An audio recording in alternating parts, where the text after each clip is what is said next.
je suis disciple aujourd'hui, c'est par la grâce du Seigneur Jésus-Christ. Si je suis disciple aujourd'hui, c'est par la grâce du Seigneur Jésus-Christ. Si je suis étudiant du GIC, c'est par la grâce du Seigneur Jésus-Christ. Si je suis étudiant du GIC, c'est par la grâce du Seigneur Jésus-Christ. Oh, Hosanna. Oh, Hosanna.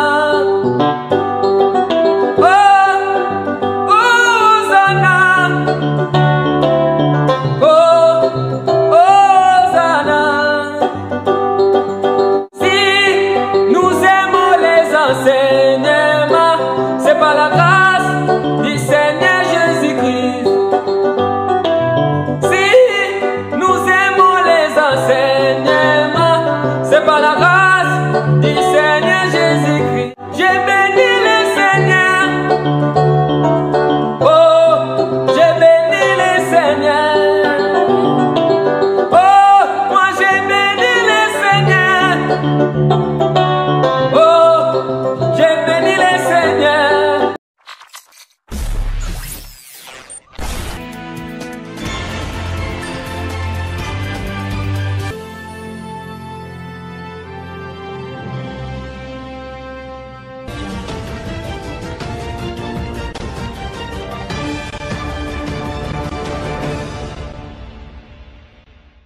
Chers frères et sœurs, bonjour, bienvenue une fois de plus sur la chaîne Vérité sans cesse TV. Nous espérons que le début de la semaine jusqu'à maintenant s'est très bien déroulé. Nous allons poursuivre avec donc la série sur Apocalypse proposée par notre frère Armando Kinanga. Comme vous le savez, pour ceux qui sont déjà habitués, ayez de quoi noter, un stylo qui ne va pas vous lâcher, des oreilles bien tendues et au nom de Jésus-Christ, recevez donc l'enseignement d'aujourd'hui dont le thème est « Combien d'années ferons-nous au paradis ?» Pourquoi? Combien d'années ferons-nous au paradis? Pourquoi? Alors, la semaine dernière, donc, nous avons abordé le thème sur les 24 vieillards. Nous espérons que vous avez suffisamment été édifiés. Et aujourd'hui, le frère donc va poursuivre en nous donnant encore plus de détails pour ceux qui ont du mal à comprendre, n'est-ce pas, certains aspects du livre de l'Apocalypse. Et nous ne vous le dirons jamais assez. Rassurez-vous d'avoir une version juste en ce qui concerne votre Bible. Et une des celles conseillées donc par le frère est bien entendu la Sainte Bible, Louis II. Et bien entendu également, nous n'insisterons jamais assez sur le fait de vous rappeler qu'il faut signaler toute personne qui rentre en contact avec vous, vous demandant d'envoyer de l'argent pour pouvoir aider un orphelinat ou bien toute autre œuvre sociale au nom d'un serviteur qui est connu ou alors même au nom, n'est-ce pas, de notre frère Armando. Soyez vigilants. Et bien sûr, faites également attention aussi à tous ces filous qui sont de plus en plus nombreux dans nos églises qui se font passer pour des serviteurs, mais en réalité qui sont des loups dans la bergerie. Je vais donc ainsi vous donner la liste des versets qui seront lus au cours de l'enseignement de ce jour. Je vous prierai donc d'être très attentifs. C'est parti. Lévitique au chapitre 8, des versets 33 à 36. Matthieu au chapitre 22, des versets 1 à 3. Esther, le chapitre 2, des versets 17 à 18. Esther, le chapitre 1, au verset 5. Daniel, le chapitre 9, au verset 27. Apocalypse, le chapitre 13, des versets 4 à 10. Apocalypse au chapitre 11, des versets 1 à 6. Genèse au chapitre 2, des versets 1 à 3. J'espère que vous avez tout bien noté, les versets qui ont été donnés. Je vais vous laisser en compagnie de notre humble serviteur Armando Kinanga et je vous retrouve à la fin pour la conclusion et surtout vous rappeler les versets qui auront donc été lus au cours de l'émission. Bonne écoute, à tout à l'heure. Bien-aimés dans le Seigneur, je vous salue au nom précieux de notre Seigneur et Sauveur Jésus-Christ, le Créateur de toutes choses. Jésus, l'unique grand maître, celui qui est au-dessus de toute autorité parce qu'il a dépouillé les autorités. Jésus a dépouillé les dominations et les puissances des ténèbres. Il a dépouillé le diable et il a donné les clés à son épouse, l'Église, le pouvoir. Il a donné le pouvoir. En accord avec Luc chapitre 10, le verset 19. Je vous ai donné le pouvoir de marcher sur les serpents, les scorpions, sur toute la puissance de l'ennemi. Rien ne vous fera du mal. Gloire à Jésus. Il est l'unique maître. Il est l'unique. Gloire à Jésus. Seul Jésus-Christ qui est capable d'ouvrir, de déceler le livre des 7 sceaux. Aucun prophète ne peut le faire. Il n'y a que Jésus. Il est l'incomparable et tout genou fléchit devant Jésus. Tous ceux qui sont dans les cieux, tous ceux qui habitent le ciel, tous ceux qui habitent la terre et tous ceux qui habitent le sous-sol, dans les eaux, dans les espaces, tous se prosternent devant Jésus parce qu'il est Dieu le Père. Il est l'unique, l'incomparable. Gloire à Jésus. Merci à tous les frères et toutes les sœurs qui veulent comprendre la sainte doctrine et posent les questions afin que nous puissions venir les décortiquer à la lumière des Écritures. Merci ma sœur Gladys pour l'introduction du cours. Merci tous les étudiants du GEC, nos frères bien-aimés et nos sœurs. Merci, le frère Armando tient juste à vous rappeler que il n'y a rien de mauvais avec mon doigt, c'est juste une petite plaie. Alors, je ne voulais pas que le sang puisse couler pendant que je suis en train d'égorger le taureau. Gloire à Jésus. Merci à tous les sœurs qui m'ont demandé pourquoi j'ai ceci sur le doigt. Il n'y a rien de mauvais, c'est juste une petite plaie. Merci mes frères et sœurs. Nous allons répondre à la question, celle de savoir combien d'années ferons-nous dans le paradis. Et pourquoi nous irons au paradis? Les chrétiens qui veulent aller au paradis ne sont que 5. Ah, voilà. Voilà pourquoi la Bible parle de 5 vierges sages. Elles alors qui iront au paradis. Mais cela n'est qu'un chiffre symbolique. Parce qu'en réalité, 5 vierges sages signifie tout simplement les chrétiens qui ont reçu la grâce et qui vont garder la vie de sanctification jusqu'à la fin, iront au paradis parce que le chiffre 5, c'est le chiffre de la grâce. C'est tout. Cela ne signifie pas qu'il n'y a que 5 personnes qui iront au paradis. Non, ce n'est qu'un chiffre symbolique. Mais alors, quand nous irons au paradis, c'est pour combien d'années? C'est pour combien de temps? Malheureusement, aujourd'hui, dans plusieurs églises, il y a des faux évangiles. Faux évangiles. Ils disent que quand nous irons au paradis, c'est pour l'éternité. Mais non, non mes frères. On ne peut pas aller au paradis pour y rester éternellement. Jamais.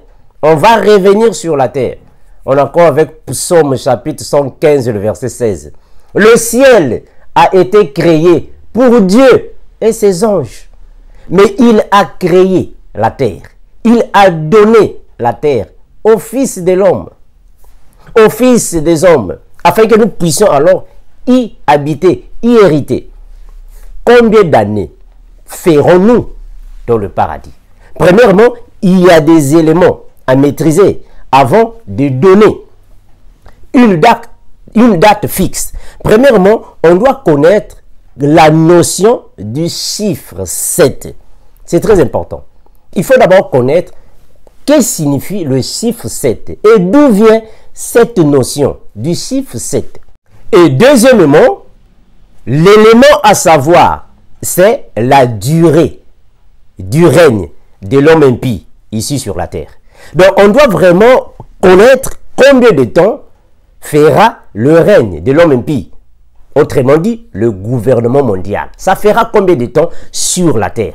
Après le contrat de l'homme impie et plusieurs, y compris Israël. Ça fera combien de temps? Nous comprenons que ça fera 7 années.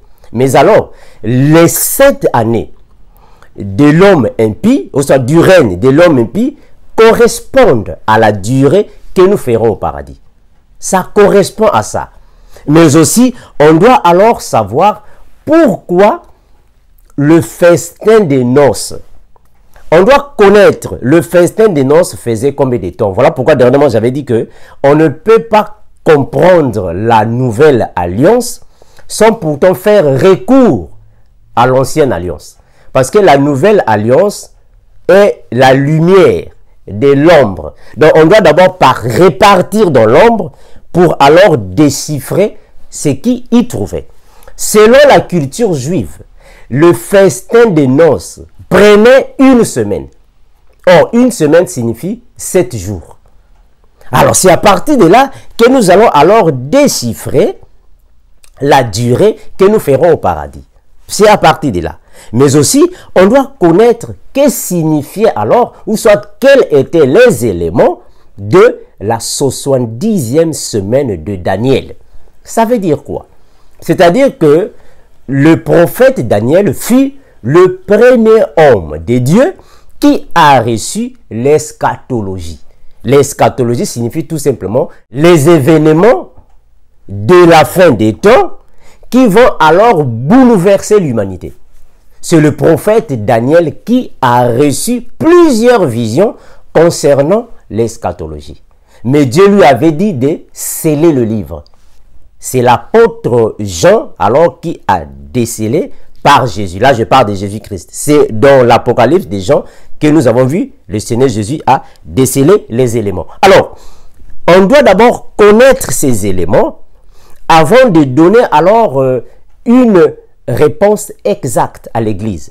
Par rapport à ces éléments, nous avons la conviction que nous irons au paradis pour une certaine durée. Malheureusement, aujourd'hui, dans plusieurs églises, on dit que nous irons au paradis pour l'éternité. Mais c'est faux. On ne peut pas rester dans le paradis pour l'éternité. Parce que le paradis, en fait, le ciel, le royaume des cieux, n'avait pas été créé pour les humains. Mais c'était créé alors pour Dieu et ses anges. Et nous, nous hériterons la terre. On va d'abord prier afin que nous puissions alors en décortiquer. Prions au nom de Jésus. Seigneur Jésus, nous te remercions infiniment de ce que tu protèges, tu gardes. Béni, garde, Père éternel, soit avec nous. Éclaire-nous, Père, parce que sans toi, nous ne pouvons rien faire, Seigneur Jésus.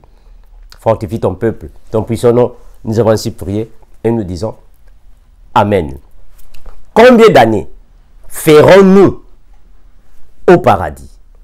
Et pourquoi? Et pourquoi? Alors, par rapport à ces éléments que nous avons alors mentionnés, nous comprenons que nous ferons dans le paradis 7 années dans le paradis. Les vierges sages seront au paradis, soit dans le paradis si vous voulez, pour 7 années. Mais quand nous serons dans le paradis pour 7 années, les vierges folles, les 144 000, resteront sur la terre pour traverser la grande tribulation. Pendant que nous serons dans le paradis pour 7 années, c'est alors que le gouvernement mondial ici sur la terre va prendre des ailes, va alors régner en force le règne de l'homme impie. Et nous serons au paradis pour 7 années et après les 7 années, on va revenir sur la terre. Maintenant, la question est celle de savoir pourquoi ferons-nous seulement 7 années dans le ciel? C'est là maintenant que nous devons poser les fondements. C'est à partir de là qu'on doit maintenant égorger le taureau. Voilà, parce que si nous n'égorgeons pas le taureau, ça sera difficile alors de savoir. Pourquoi allons-nous au ciel? Ou soit, pourquoi irons-nous au ciel, au paradis, seulement pour 7 années? Alors que 7 années, c'est peu. Pourquoi? Mais il y a des raisons. Il y a des raisons. il y a des raisons. Alors, nous allons alors poser alors sur la table ces raisons, ces fondements, afin que l'Église comprenne réellement le pourquoi. Parce qu'on doit comprendre que selon Isaïe, les prophéties que Dieu a données à Isaïe, Dieu a confirmé que l'Église, ou soit l'épouse, ne peut pas voir sa colère. L'épouse de Dieu ne peut pas voir la colère de Dieu. Donc, Dieu va nous cacher. Ah, voilà, vous voyez ça? Dieu doit nous cacher quelque part quand il viendra alors détruire la terre. Quand il viendra alors déverser sur la terre sa colère, il doit nous cacher. Voilà pourquoi nous voyons aussi dans Sodome et Gomorrhe. C'est la même chose. Dieu, avant de détruire Sodome et Gomorrhe, il fallait qu'il prenne d'abord Lot et sa famille. Il devait d'abord leur enlever. Lot et sa famille doivent d'abord quitter Sodome et Gomorrhe. Une fois qu'il quitte Sodome et Gomorrhe, c'est alors qu'il a le terrain libre. Il va alors massacrer. C'est la même chose que Dieu fera avec l'Église. Il doit d'abord prendre son épouse, garder son épouse quelque part. C'est la même chose avec Noé. Dieu, avant de détruire la terre, il avait déjà dit à Noé, fais ceci et cela. Appelle alors ceux qui viendront dans l'arche avec toi. Dieu ne pouvait jamais détruire la terre avant que Noé ne soit dans l'arche et sa famille. Une fois que Noé est dans l'arche et sa famille, la porte est fermée, c'est alors qu'il peut maintenant détruire le monde parce que Noé est déjà caché. C'est la même chose que Dieu fera avec nous. Dieu ne peut pas déverser alors sa colère sur la terre alors que l'Église, son épouse est encore ici. Il doit d'abord enlever l'Église. Il doit d'abord prendre son épouse afin que l'épouse ne voit pas la colère. Autrement dit, Dieu ne peut pas se battre alors que sa femme est à côté. Est-ce que vous voyez ça? Non, ça n'a pas de sens. Dieu ne peut pas se battre devant sa femme. Non. Il doit d'abord prendre sa femme, cacher sa femme quelque part, donner à sa femme une fête. Voilà, chérie, tu vas rester là-bas. Ta maison est ici. Tu as ta voiture qui est là. Tu as tout ce que tu veux là. Mais attends-moi, je fais un tour quelque part. Après, je vais revenir. C'est ça l'Église. Donc, Dieu doit prendre l'Église. Il doit cacher l'Église quelque part dans le paradis. Quand l'Église est dans le paradis, nous serons là-bas dans la joie. Nous serons là-bas alors dans tous nos états. C'est alors que Dieu va revenir alors en colère pour alors massacrer le règne de l'homme impie. Voilà pourquoi nous irons au paradis pour cette année. Mais alors, on doit d'abord alors expliquer quelques éléments. La notion du chiffre 7 a commencé depuis l'éternité. C'est Dieu lui-même qui a donné à l'humanité la signification du chiffre 7. Parce qu'on doit connaître que le chiffre 7 signifie tout simplement le chiffre de la consécration, le chiffre de la perfection de Dieu. Et c'est Dieu qui a commencé avec ces chiffres. Là, nous sommes dans Genèse chapitre 2, le verset 1 à 3. Genèse 2, 1 à 3. La Bible dit ainsi. Ainsi furent achevés les cieux et la terre et toute leur armée. Dieu acheva au 7e jour son œuvre qu'il avait faite et il se reposa au 7e jour de toute son œuvre qu'il avait faite. Dieu bénit le 7e jour et il le sanctifia parce qu'en ce jour il se reposa de toute son œuvre qu'il avait créée en la faisant. La Bible nous convainc que Dieu a béni le 7e jour et il a sanctifié le 7e jour. À partir de là, que nous avons la notion de la sanctification du 7e jour. Donc Dieu considère le 7e jour. Alors, le chiffre 7 est devenu alors un chiffre de consécration, de perfection, de sanctification pour Dieu. Alors, tout ce que Dieu faisait avec les enfants d'Israël, Dieu était toujours autour du chiffre 7. Voilà pourquoi dans la culture juive, le festin des noces devrait uniquement, soit obligatoirement prendre 7 jours.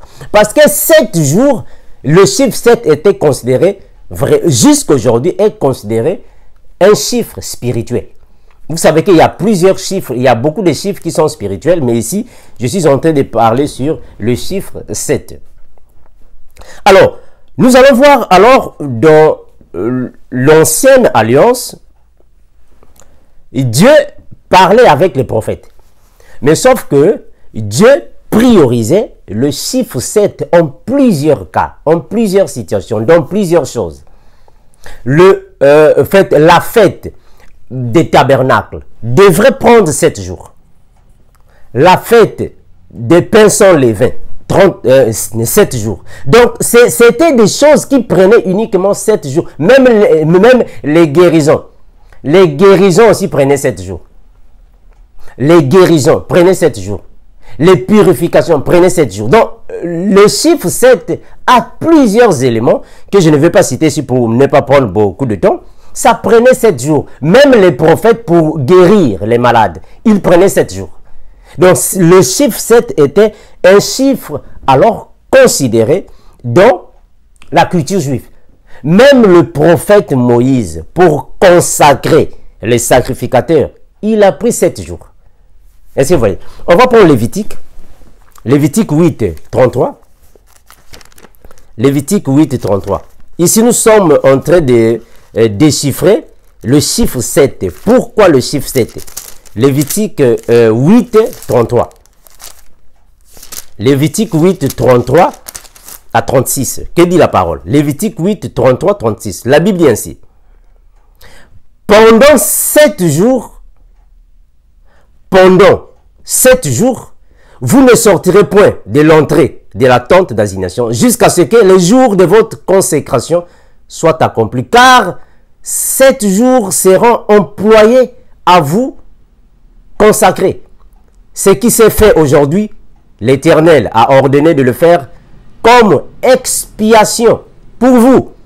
Vous resterez donc 7 jours à l'entrée de la tente d'assignation, jour et nuit, et vous observerez les ordonnances, les commandements de l'Éternel, afin que vous ne mouriez pas, car c'est là ce qui m'a été ordonné.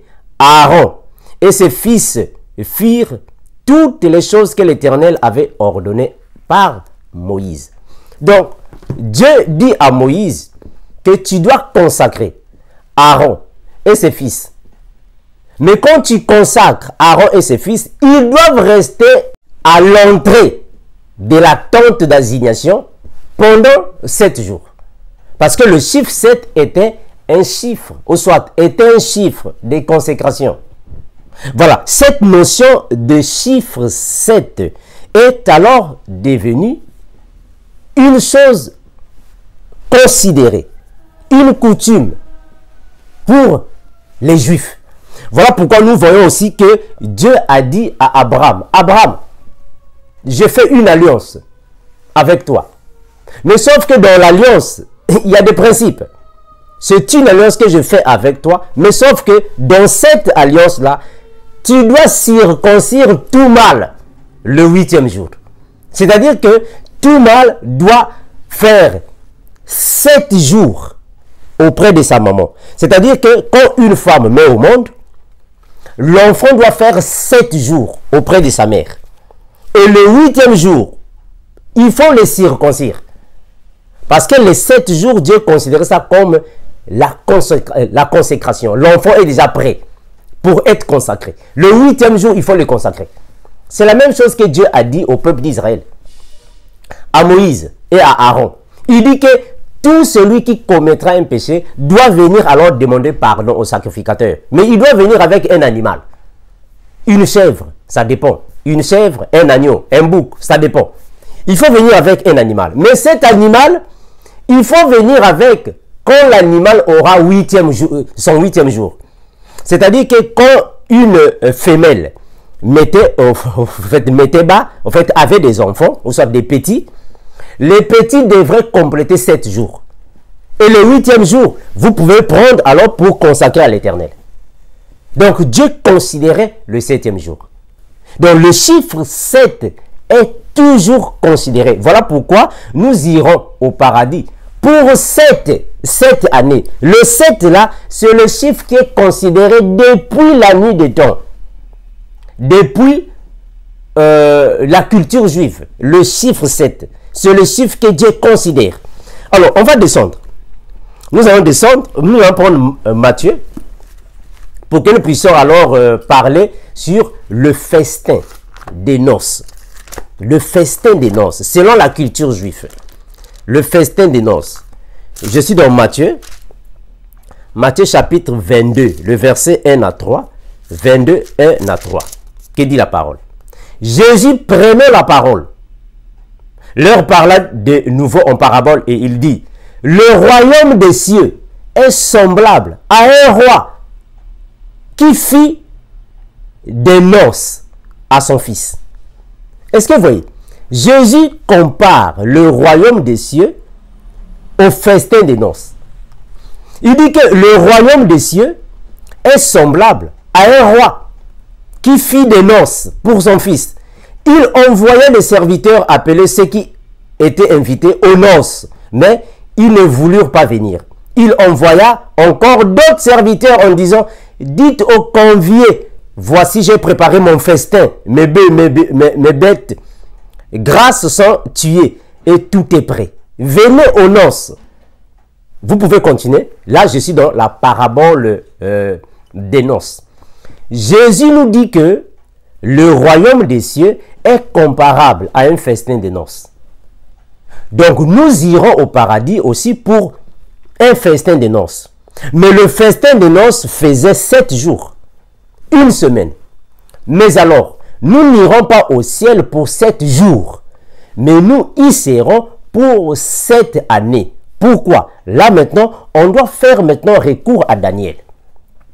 On doit maintenant aller dans Daniel pour que nous puissions comprendre pourquoi seulement 7 années. On doit répartir dans Daniel. Maintenant, prenons d'abord Esther aussi, pour que nous puissions aussi savoir le festin des noces signifiait quoi. Là, je suis dans Esther. On va prendre Esther.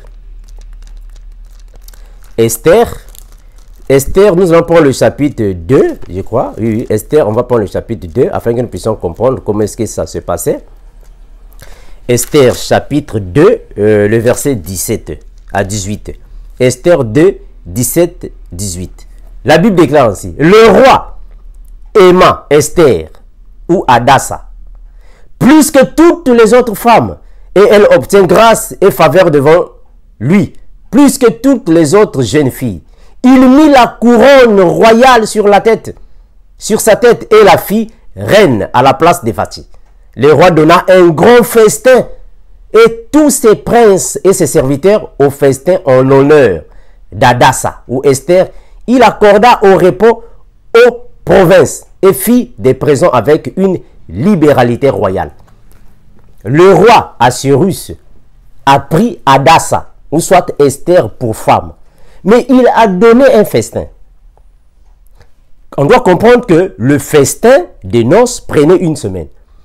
Et après le festin des noces, c'était quoi? C'était le repos. Les gens devraient se reposer. Voilà pourquoi Jésus a dit: venez à moi, vous tous qui êtes fatigués et chargés, je vous donnerai du repos. En réalité, le repos, c'est quand nous serons au paradis. C'est là le repos. Parce qu'il faut d'abord faire 7 jours, et le 8e jour, c'est le repos. Et pour nous les chrétiens, notre repos sera là-bas, au paradis. C'est là que nous aurons le repos. Mais le festin faisait 7 jours. Prenons Esther aussi, chapitre 1er, le verset 5. Esther 1,5. Lorsque ces jours furent écoulés, le roi fit pour tout le peuple qui se trouvait à Sus, la capitale, depuis le plus grand jusqu'au plus petit, un festin qui dura 7 jours, dans la cour du jardin de la maison royale. Donc ici alors, ça nous donne l'image du festin des noces qui faisait alors 7 jours, une semaine. Maintenant, ça devient 7 années. Comment? Pourquoi 7 ans? Là, on doit alors faire recours alors à Daniel. Daniel chapitre 9, le verset 27. Afin que nous puissions savoir bon, pourquoi les 7 jours du festin sont devenus 7 années. Pourquoi cette conversion? Mais parce que les jours sont comptés alors en années. C'est-à-dire qu'il ne faut pas prendre ça, en fait, selon la prophétie de Daniel. Ces jours-là sont alors convertis en années, selon la prophétie de Daniel. Et aussi selon l'eschatologie. On va avancer. Daniel chapitre 9, le verset 27.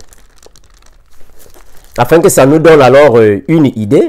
À partir d'ici, alors, nous saurons pourquoi alors ils sont devenus alors 7 années au lieu de 7 jours. Daniel chapitre 9, le verset 27. Qui dit la parole? La Bible dit ainsi.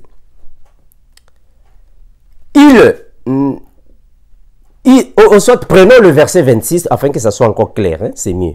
Daniel chapitre 9, le verset 26 à 27 afin que l'idée soit un peu claire. Après les 62 semaines, un oint sera retranché. Les 62 semaines, selon les prophéties de Daniel, un oint sera retranché. Le oint qu'on parle ici, c'est Jésus-Christ. C'est-à-dire, un oint sera retranché, veut dire tout simplement, le Seigneur Jésus, le oint de Dieu, le Saint de Dieu sera tué, sera enlevé de la terre. Ça, c'est selon les prophéties de Daniel. Après les 62 semaines, un oint sera retranché et il n'aura pas de successeur. C'est-à-dire que Jésus n'a pas de successeur. Voilà pourquoi on a toujours dit qu'il est l'incomparable. Mais oui, il est l'incomparable. Personne n'est comparable à Jésus, il n'a pas de successeur. Il n'aura pas de successeur. Le peuple d'un chef qui viendra détruira la ville et le sanctuaire. Vous comprenez déjà, détruire la ville et le sanctuaire. Bon, je ne vais pas aller dans Daniel parce que je suis en train de parler sur Apocalypse. Les sanctuaires, c'est le temple de Jérusalem. Je vais ici, en fait, ici je vais déchiffrer les 7 années pour ne pas trop tarder ici. Détruira la ville et le sanctuaire et sa fin arrivera comme par une inondation. Il est arrêté que les dévastations dureront jusqu'au terme de la guerre. Il fera, voilà, c'est à partir d'ici que je veux un peu me focaliser. Il fera, ici on fait allusion à l'homme du péché, le diable incarné. Il fera une alliance avec plusieurs pendant une semaine. Ça, c'est selon la prophétie de Daniel. Une semaine, ça veut dire 7 jours. Selon la littérature, soit littéralement, 7 jours. Mais selon les prophéties, une semaine signifie 7 années. Je continue. Alors, pendant une semaine, et durant la moitié de la semaine, il fera cesser le sacrifice et l'offrande. La moitié de la semaine signifie tout simplement 3 années et demie. C'est ici qu'il fera cesser le sacrifice et l'offrande. Cela signifie tout simplement que pendant la grande tribulation, 3 années et demie signifie tout simplement 1260 jours. Aussi signifie 42 mois. C'est ici alors qu'on va parler sur la grande tribulation. Il fera cesser le sacrifice et l'offrande. Signifie tout simplement que il va s'installer dans le lieu saint. Donc, au lieu d'adorer Jésus, il va annuler l'adoration. Il sera maintenant adoré à la place de Jésus. Il va cesser l'offrande et le sacrifice. C'est-à-dire qu'il va annuler l'adoration à Jésus. On va maintenant l'adorer. On va lire ça dans l'Apocalypse. C'est alors que nous allons parler du faux prophète et l'homme impie.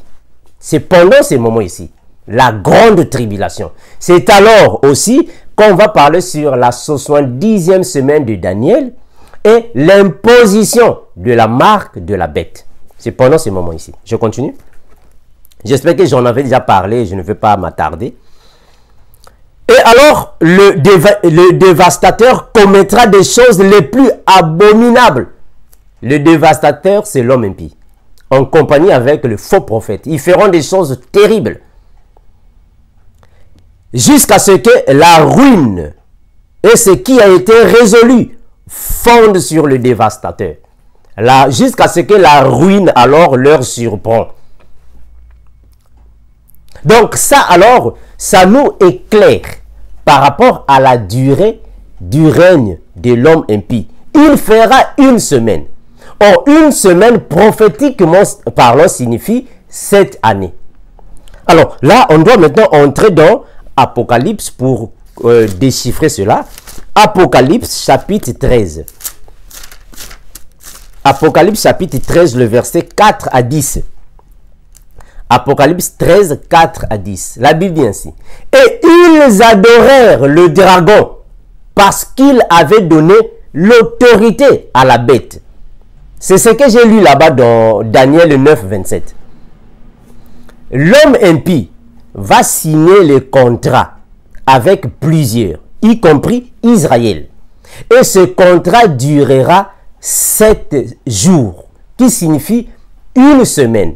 Mais prophétiquement parlant, 7 jours signifie 7 années. Aussi 42 mois, mais aussi 1260 jours, qui signifie la moitié. Attention, il faut comprendre ça.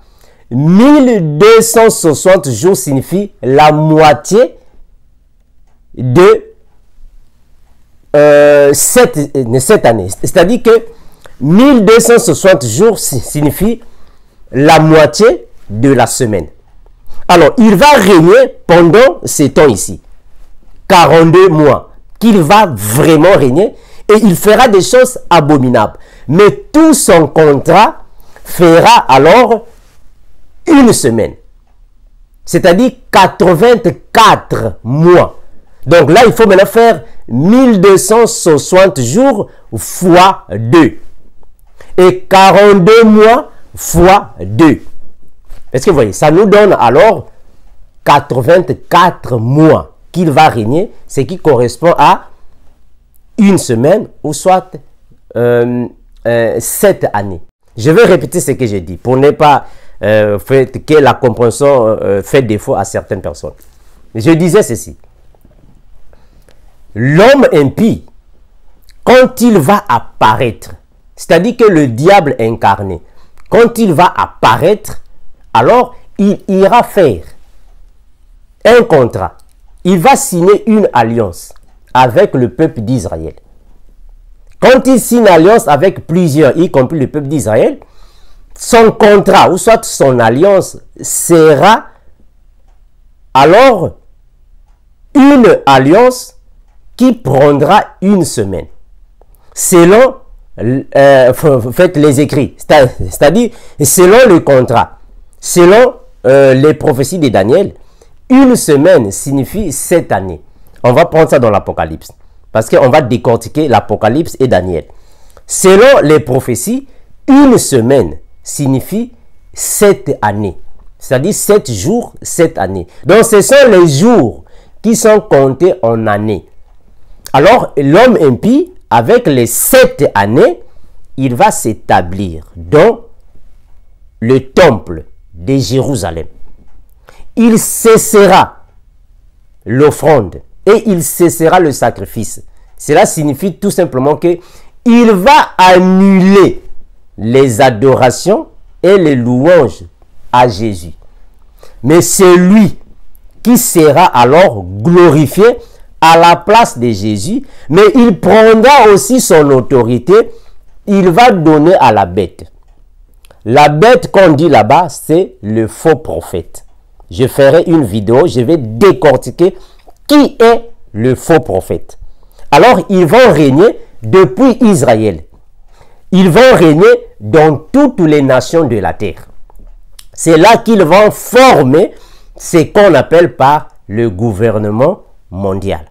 Alors, dans le gouvernement mondial, il y aura plusieurs éléments tels que l'œcuménisme. L'œcuménisme signifie tout simplement le rassemblement de toutes les religions de la terre qui vont alors glorifier, adorer uniquement l'homme impie et le faux prophète. C'est eux qui seront adorés. Mais sauf qu'il y aura le satanisme. Alors, tous ces mouvements-là, je ne vais pas aller là-bas pour ne pas m'attarder parce que j'en avais déjà parlé superficiellement. Tout ce gouvernement fera alors une semaine, c'est-à-dire 7 années. Alors, pendant les 7 années, il y aura 3 années et demie de bonheur. C'est-à-dire qu'il ira là-bas. C'est comme la Bible dit que c'est un dragon, mais il parle comme un agneau. C'est-à-dire qu'il ira en Israël comme un agneau, avec les vêtements blancs. C'est ça qu'on appelle par la piété. L'apparence de la piété. Cela signifie tout simplement qu'il va devant le peuple d'Israël avec les habits blancs. C'est comme s'il était bon, comme un agneau. Mais au-dedans de lui, c'est un dragon. C'est ça qu'on appelle par l'apparence de la piété. Apparemment, il est gentil. Apparemment, il est venu pour aider. Mais au fond, ce n'est pas ça. Ça, c'est pendant les 3 années et demie. Maintenant, les 3 années et demie qui viendront, c'est là que je parle sur les 1260 jours ou 42 mois. Pendant ces 3 années et demie, c'est alors qu'il va alors manifester ses cornes de dragon, qui va alors manifester ses griffes. C'est là que nous allons parler alors sur la marque de la bête, la grande tribulation. C'est là qu'il va alors déchaîner les choses. Qu'il fera les choses les plus abominables. C'est pendant la moitié de la semaine. J'espère que je me suis fait comprendre. Au cas où il y a encore des complications, appelez-moi. Je continue. Alors, je disais Apocalypse chapitre 13, le verset 4 à 10. La Bible déclare ainsi. Et ils adorèrent le dragon parce qu'il avait donné l'autorité à la bête. Et ils adorèrent la bête. Donc, le dragon et la bête sont adorés. Et ils adorèrent la bête en disant, qui est semblable à la bête et qui peut combattre contre elle? Et il lui fit donner une bouche pour proférer des paroles arrogantes et des blasphèmes. Et lui fit donner aussi le pouvoir d'agir pendant 42 mois. C'est là que je parlais sur les 42 mois. On lui a donné le pouvoir d'agir pendant 42 mois, de proférer des blasphèmes, des insultes, des injures, pendant 42 mois. Ces 42 mois, c'est ça que je parlais sur les 1260 jours. Autrement dit, la grande tribulation. Pendant ce temps ici, nous sommes au paradis. Nous sommes au paradis. Je continue. Je continue, je disais, ah voilà, nous sommes au paradis pendant ce temps ici. Je continue. Pendant 42 mois, et elle ouvrit sa bouche pour proférer des blasphèmes contre Dieu. Proférer des blasphèmes contre Dieu. Pour proférer alors, pour blasphémer son nom. C'est ici qu'on parle sur, il va alors faire cesser le sacrifice et l'offrande. C'est ça. On va blasphémer le nom de Jésus. Ils vont proférer des paroles mensongères, blasphématoires. C'est pendant ce temps ici, la grande tribulation. C'est pendant ce temps. Je disais, je vais jusqu'au verset 10. Alors, je vais jusqu'au verset 10. Alors, et elle ouvrit sa bouche pour proférer des blasphèmes contre Dieu, pour blasphémer son nom. Alors, et son tabernacle.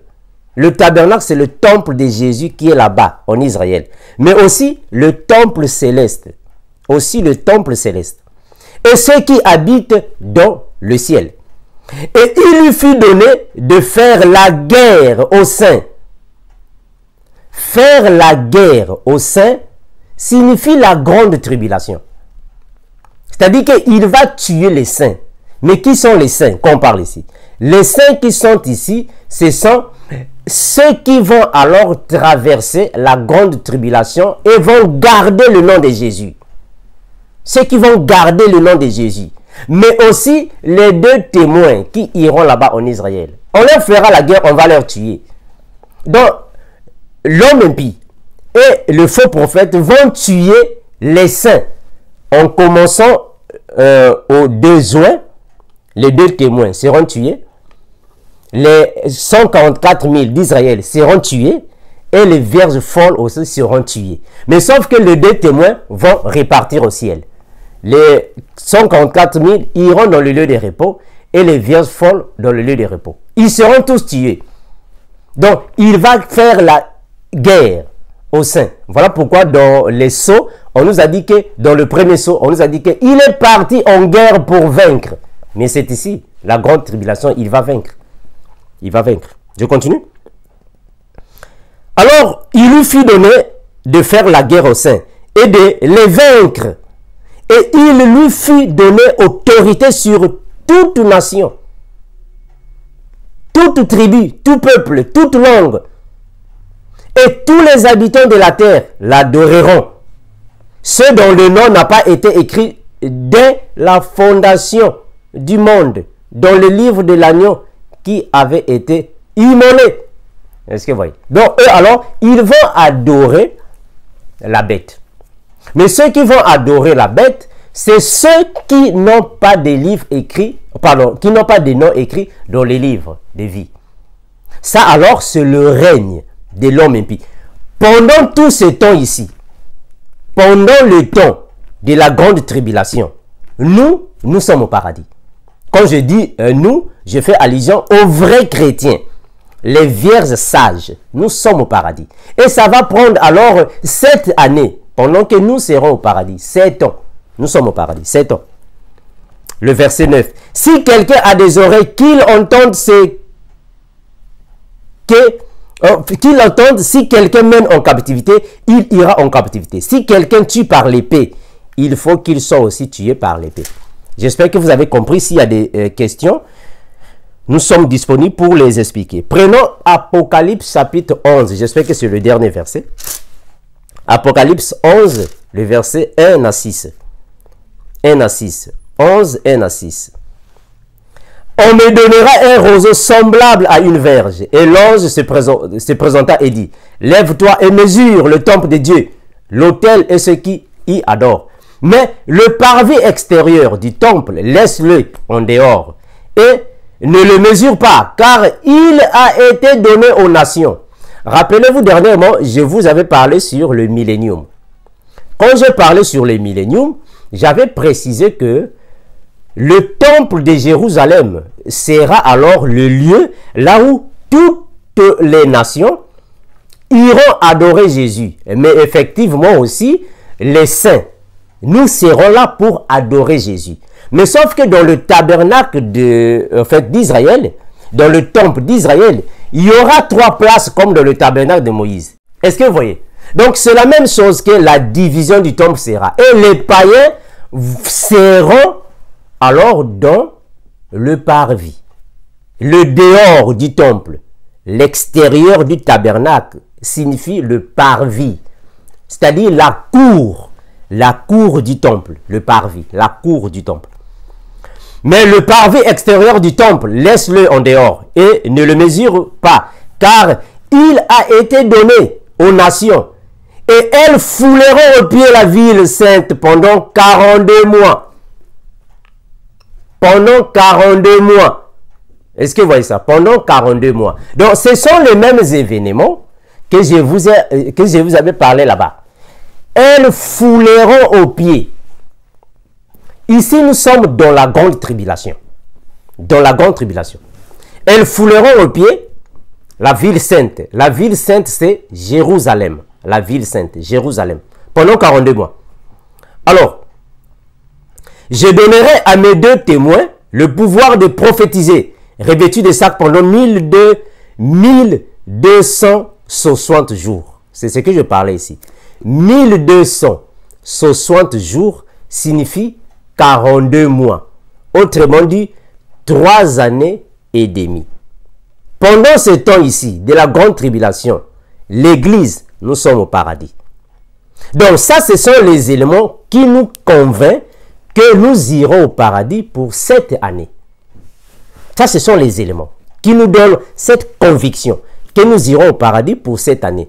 Ce sont les éléments qui nous donnent la conviction qu'une semaine de Daniel là-bas signifiait en réalité 7 années selon la prophétie. Pendant 1260 jours, ce sont les 2 oliviers et les 2 chandeliers qui se tiennent devant le Seigneur de la terre. Si quelqu'un veut leur faire du mal, du feu sort de leur bouche et ils dévorent les ennemis. Et si quelqu'un veut leur faire du mal, il faut qu'il soit tué de cette manière. Vous pouvez continuer ici. La Bible parle sur les 2 témoins. J'espère que j'en avais déjà parlé. Voilà. J'espère que je m'arrête par ici. Mes frères et sœurs, s'il y a des questions, si la compréhension n'est vraiment pas été claire pour certaines personnes, nous sommes ici disponibles pour répondre. Donc, juste pour en fait résumer tout ce que je venais de dire, je dirais que l'Église, je fais allusion aux 5 vierges sages, nous ferons 7 années dans le paradis. Pourquoi 7 années? Mais parce que 7 années correspondent aux 7 jours du festin des noces. Et 7 années correspondent également au contrat, ou soit à l'alliance que l'homme impie fera avec Israël. Alors pendant ce temps-là, nous serons dans le ciel, au paradis. Parce que ici sur la terre, il y aura le règne de l'homme impie. Il va régner pendant 3 années et demie, et 3 années et demie qui font alors 7 années. Il sera ici en train alors de blasphémer le nom de Jésus, le temple, et aussi faire la guerre aux saints en compagnie avec le faux prophète. Pendant tout ce temps ici, nous serons dans le paradis. Donc c'est un peu ça, mes frères et sœurs. Je m'arrête par ici pour ne pas trop prendre beaucoup de temps. Nous sommes ici pour des questions. Envoyez-nous les questions, appelez-nous, afin que le frère Amon puisse revenir et éclairer là où vous semble un peu obscur. Comme nous l'avons toujours dit et on va continuer de le dire. Maranatha, notre Seigneur Jésus revient bientôt pour nous prendre et aller avec nous. Mais ce n'est pas tout le monde qui ira au paradis. Avant d'aller au paradis, il faut continuer avec la vie de sanctification jusqu'à la fin, afin que tu puisses recevoir ta couronne. Parce que ce n'est pas parce que tu es chrétien et que tu es obligé d'aller au paradis, malheureusement. Nous sommes ici pour toute question. Je vous laisse en compagnie de la sœur Gladys. Voilà, chers frères, nous espérons que vous avez véritablement donc été à l'écoute de tout ce que le frère Armando Kinanga a déposé pour vous aujourd'hui au nom de notre Seigneur Jésus-Christ. Nous espérons que vous avez suffisamment donc appris sur le nombre d'années que nous allons faire au paradis et surtout pourquoi. Si vous avez encore des questions, si vous avez, n'est-ce pas, des zones d'ombre qui nécessitent d'être clarifiées, n'hésitez surtout pas à prendre contact avec notre bien-aimé via un des numéros qui s'affiche quand l'émission commence ou alors via l'adresse email aussi qui est affichée. Et comme vous le savez, pour vous, par contre, qui êtes nouveau peut-être sur la chaîne, vous avez sur Vérité sans cesse TV plusieurs programmes, notamment celui concernant les tout-petits. N'hésitez surtout pas à faire intéresser, n'est-ce pas, à la chose de Dieu, c'est-à-dire à l'évangile, à la parole du Seigneur, donc les tout-petits. C'est très important de les amener à connaître Dieu dès l'enfance. Vous, en tant que parents, faites votre part. Et puis quand ils grandiront, soit ils resteront avec ce que vous leur avez, n'est-ce pas, inculqué, ou alors ils feront leur propre choix. Mais au moins, vous serez tranquille devant le Seigneur parce que vous aurez accompli votre mission. Je vais donc donner la suite. Je vais plutôt rappeler les versets qui ont été lus au cours donc de l'émission. Et pour tous ceux et toutes celles également qui peut-être voudraient des informations sur le groupe d'étudiants chrétiens, vous avez une vidéo d'information qui avait été enregistré il y a un bon moment, eh bien, en défilant tout simplement sur les différentes vidéos, vous finirez par tomber sur celle-là et vous aurez toutes les informations nécessaires pour ceux et celles qui veulent intégrer donc ce groupe-là et bien entendu, ou alors qui veulent tout simplement rentrer en contact avec un des frères ou une des sœurs qui accompagne le frère Armando Kinanga dans sa mission. En tous les cas, sachez-le, vous ne vous êtes pas trompé d'endroit, mais le plus important, c'est d'avoir sa Bible, de la lire. Car la parole, Jésus-Christ au travers de cette parole, Jésus-Christ au travers de son évangile, par le Saint-Esprit, est le meilleur enseignant. Je vais donc donner les versets qui ont été lus. Alors, Lévitique, le chapitre 8, des versets 33 à 36, Matthieu, le chapitre 22, des versets 1 à 3, Esther, le chapitre 2, des versets 17 à 18, Esther, le chapitre 1 au verset 5, Daniel, le chapitre 9 au verset 27, Apocalypse, le chapitre 13, des versets 4 à 10, Apocalypse, le chapitre 11, des versets 1 à 6, Genèse, chapitre 2, des versets 1 à 3. Le titre donc de l'émission, de l'enseignement du jour, c'était « Combien d'années ferons-nous au paradis et pourquoi ?»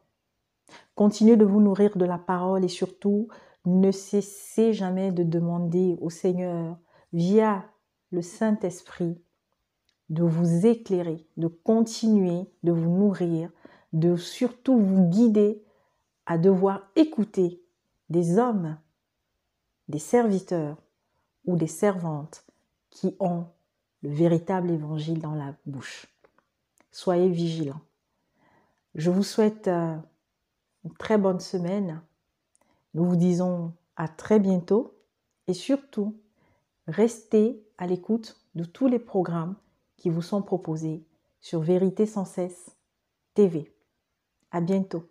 Si je suis